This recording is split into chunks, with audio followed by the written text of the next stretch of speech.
Nanele komelo, asisale komelo, nanele komami bam de go baby. They go baby. They go baby. They go baby. Nanele komelo me fambe zogo. Me ba me zogo. Me can tell me moi. Me can tell me moi. Me can tell me moi. Me can tell me moi. Ah! Hey! One minute. Ah, not say. Say wo na wo sode a. No be pete no. E dey go na say. Me ka say wo kra hunfie no. Na ye no kra. Fakwa enti dey. Ah, enti dey. What ya ma me? Fakwa. Enti dey. Say no ka tell me. Enti dey. Akoya tell me do be fotu kra wa mu no. Wo be ndey. Wo hu me ye. Say wo po ho asam a. Wo ko qualify ho. Na ko bro ho de ja. Na ka onu asam. Me ko ba mfada me mu me gina ho yesi me ko mfada ja be tia hwe me na me ade tia me hwe wo mu gina da aya se gina me ko hwe ne hene me bebutu ho sintua film tuma waka wo nwi dia bai fu yi why ne bai fu no na de wo ye nti no de wo ye wo pese me ka de na kire wo a kire de na ba ka kire me sam po ho nsam a ko me ko bo ho de ja ko ba ko Meme nkonko bo me ho de ja. Anese djuma me di wo no. Wo be di me djuma wo mu ade wo. Djuma me di wo no. Mu ade wo. Wo ade. Wo fu.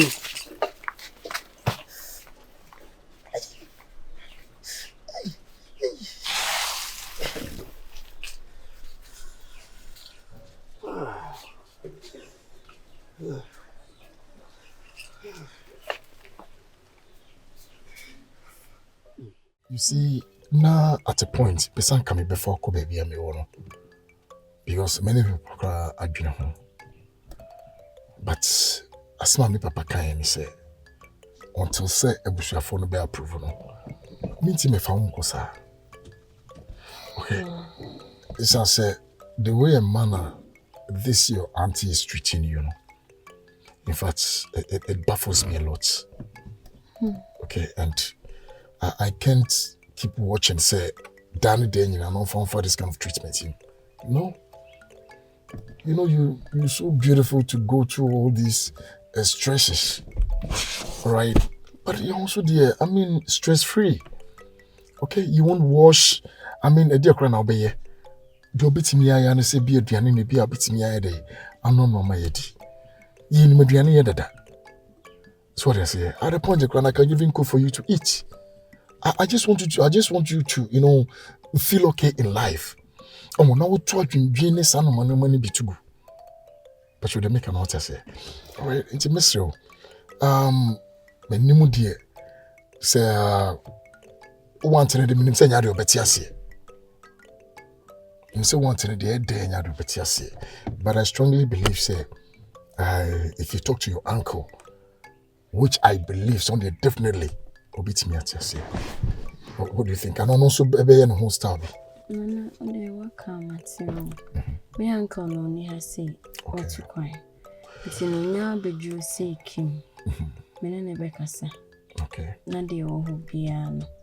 Because I think say be boa me ankasa. Tino de me entrain me uncle. Don't be sure answer. Why? Osaa, you know say me pewasim and me pese oba a bit stressy too much in life. So they say, oh, your family, you have everything.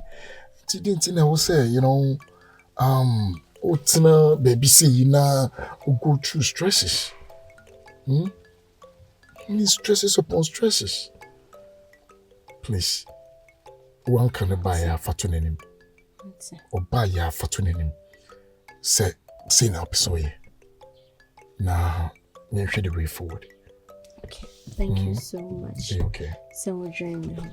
I'm so grateful. Dear, but in the medical catcher say, initially I didn't want to come to this area, but then you meaning you me baba you was. And I'm a buyer, so no truly. I can see any G people are proper monk crankakra. Let's hope say baby be okay. What's it? Until from here no on your baby. Young quay and Nimka Cranny receive aduane bi wo. Why? Okay. Just keep calm, okay?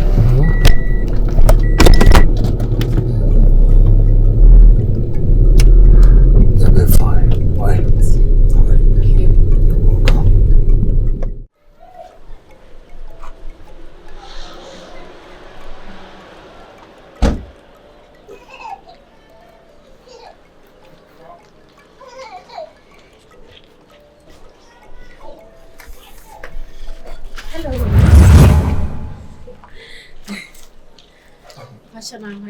Hi.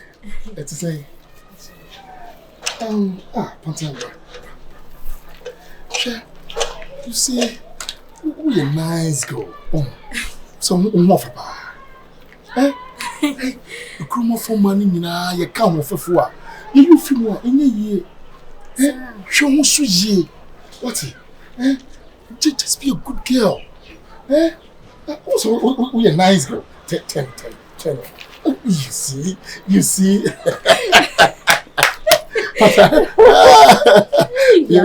so nice, girl. Okay.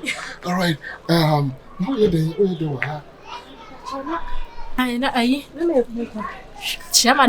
No, relax and talk to me. Just relax and talk to me. I like you so much. All right, so talk to me. How not today? Oh, I see. All right. Okay, Neonim. Mister me check here land be as land be there. Ti me pese me new man can am facility me betwati. O kra na me koi. So when you be yen kuja me. Ye ni mama nya wada afro ko. Ah?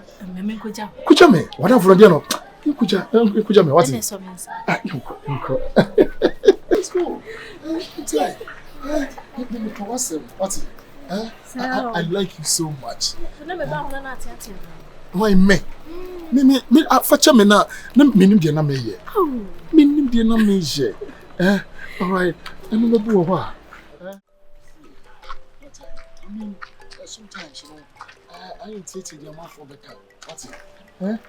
We do kind of woman. You come in corner. Me dey be me go for person me no jai.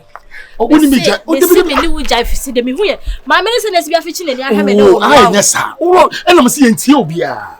I know so dey no. Me na me be pel. There be me na be pel. Me na be pel, no na be pel. It's okay. Pamacho. Me pacho, Miss Ghana. As a sister me pacho. Sister me pacho. Baby.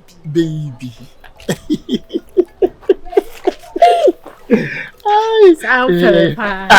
I'm because with me and na. Debi de wona me pon and me me de ne dey. We. Me friend nkito ande. Enkite umuadu. Me chu na me chu a wo ni say. Hey. Kashi. Komfo bla. Ani die mu bla. Me quiet. Me bla. Enquire. Also quiet Komfo. Mami fo boni. Won kasa. Mami fo boni ni di bi ese fatan fama no. O de me ba. O do se me. Adai. Komfo. Adai. Da bi o. Na nya wona na no me hunu se wo ne Osaa. Enam. Ena Osaa ne ababa wa we nam. Na woni so mo ye nuafo. Osaa woni subai. Na sabi o se woni subai kra ne ntu se wodi mojafra. Edi mojafra. Komfo me pa de na wo ye no. Masa. Mimpe nhwehwe ni mu uti me ka cho no krache mimpe hwehwe ni mu ha enye na wo bi hia me ma fanse no fanse hu na de ma me no so de no wadie de me di sesai ada wa ya wo dai style bai woni suban sei woni suban ya ntini tefu na da bi o simple anye ye na alaba na be yi araba de hwan enye a kire bani tibu ye friend Pantang friend araba we araba enye bi se nya kire ba no tibu ye friend Pantang friend araba Ejaraba na enya Pantang wo ye krache se bibi na edi amu adia ye nkona me ntia haban na me fanso Komfo me feru pa me bu pa enya ma me nkan kwasase mu nche o ti de me ka cho yes krache se bibi na edi amu adia ye nkona me ntia haban na me fanso Komfo me feru pa me bu pa enya ma me nkan kwasase mu nche o ti de me ka cho yes wanu betia me enya ma me nkan kwasase mu nche o ti de me ka cho na wonim de ye me makope ma de na ye no me makope ma de na wo be ka chem ze nye anya sante ba no O papa nkasa sa. Jade na wo ye no. Ifi ne ko hu mi twem. Wo tire me ka cho. Ah? Dabi, wo tire hey. Shut up. Fia. Twaswe. Dabi o. Nana ade. Yeah. Mati do okay. Dabi enfi no. Mama nka de me penchire. Dabi yeah. Oh, me bu afọ mama kasa. Wo pa tire me. Kika bibi chire. Mpenifo kura ka say so type of chene oje. Sa. Ade ne aye no wani simi mama so do. E say bi aka me. Ade wo je de. Aye subanya mutimu subanya mu wo mu ana me hwese ekro no obia beje ne chefa na adeda ba bieda. Oh, we Komfo you hwehwe ani mu papa. Oh sa. We hwehwe nkrofo asem. Etinye wo de wonnim se wonnia ana ne mprani. Me nya no hwan. Anyo no sa. Me. Etinye wonnia. Anyo sa. Me mama wo me nkwa o. Merci. Yanko. Ha! Akyere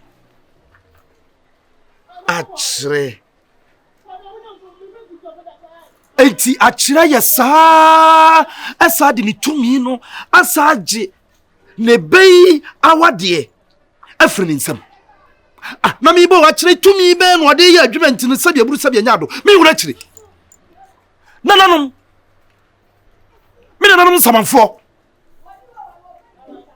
Agya na adie nsan so na mo makwanta yira mi. Agya tumi ne kro na ntimi wo akire.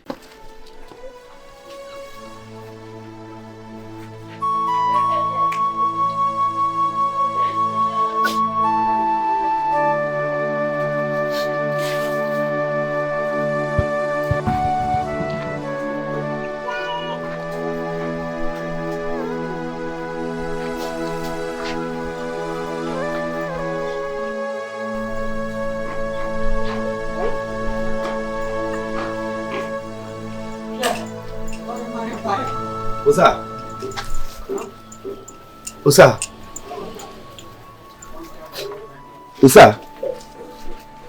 Hey. Ada dia asam. Dabio, me bay me twawa no. Me hunu nua ba no. Pantang ene commander ba no. Ede na si. Nani. Kasa me ho. Me kasa me nim de ekoso sisia. Me ye nana hwe. De nana beka kire me an say. Aha. Me subanye. Nti ontumi na mentina bia. Ah wanya ne hwe, wonya ne bone bia. Ne bone bia. Asem na even poka wote ye ne machichi machire ne say enye sei netie. Nana say ontumi na mentina bia. Aha, enti dabio sabi ade ne wiase pa ya gie. Aha, ade na ya gie wo wiase. Ohima kwa koma to yam. Enye wanti na oba betran fikyire ha ababa besu. Anenye wanti na oba betwa dwadwo. Entrance ama wen kan wo hyebra nhye. Na eye me ya. Kire se wo yakoda bia wo damakoma so papa. O damakoma so na me akra na mpesa me wawo. Na me pesa me wawo na nso me hunu se wo ne sabi commander ba ne nam no ntino. Me hunu se eye de ya wo hyebere kura wo. Na sabi entifu ni ho a empedafo ho. Eno tina me gemu. Na sa Akyere Bruwaa timi aya peso da na wo hyebere dia. Me so me kire ni se bibi o wiase. Kwa kuma to yam. Ampanyifo se akyea na nso emu yi. Amadi be ma ba ko ho amadwendwene amapum ema mpempem. Ye no ne sai na amene. Emane hawo. Twaso. Na de free kwam na nam Akyere ba no. Ekyere wei. Ah, na da bi o. Wo de hwade o. Anye bia wo ho gina hwehwem da. Wo ho ne gina hwehwem na hwe oba kura wo ye. Wo ye oba mu a. Akwada no a sabi wo so age okunu na boss wo no. Si eche ne mu 20 ana ne fa edu abasa. Wo ba wo sipisita wo bibia bie. Wo be sun be ma ho. Aha, na dia na wo je. Na sabi o tafrache. Se be ma ne wa no kode wo kotete wo suko. Di wo kura koja kwan no so be ne. Onyo dia, twaso. adwuma ne hawo na mehwe se hyebere na de kura no enipa da sani opese odane sa hyebere no mesia no kwan anya adwuma ne na anya adwuma kina we de kafra me do akwa habem hwefom na kokora ntima sadi esia ye no me pese me no obi kokurum pi ama sabi nipa hunu se me no na medical ka kire o se empanyimfo se akyea de mu kwa koma to yem na nya gidie na makoye kuro ye niwa na me ye komfo a meti kuro mu die me hwehwe masabi enema nsai na nyinsem nti ahaban ni wei ena na me ka ho asema kire no so wo mu wonsa mo nti de obeye nie wo de bedwale enanso 7 days wo bedwale bia wo de bibegu ensuanim na wo de bia gu ho no watietia so na wa wo horo ho a sesa ni nyina na wo de akwakwa gu ho no ye ne saa nanso 7 days 7 days no edanso no de etoso danso no pebo enkyene bo no pa kase amiensa na fagum na de adware na wo de kasaguso na nanom momoame de wasesa me hyebere me gima de eba na mum hwe na wa ma enkanka o maame no na ni ehunu de wo ye ko sise wo huna ade na sei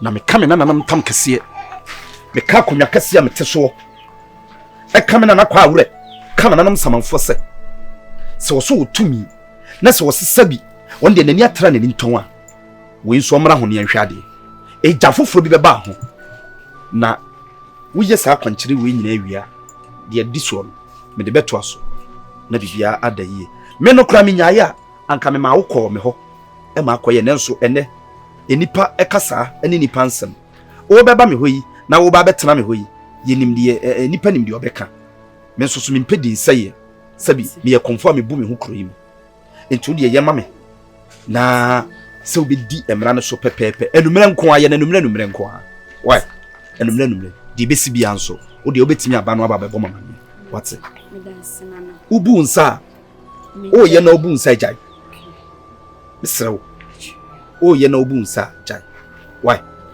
ti bibia ni a minya bibi kwa de shema oh fashion attack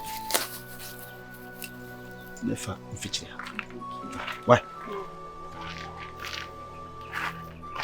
ehwo ko obi enu na abekọ akọ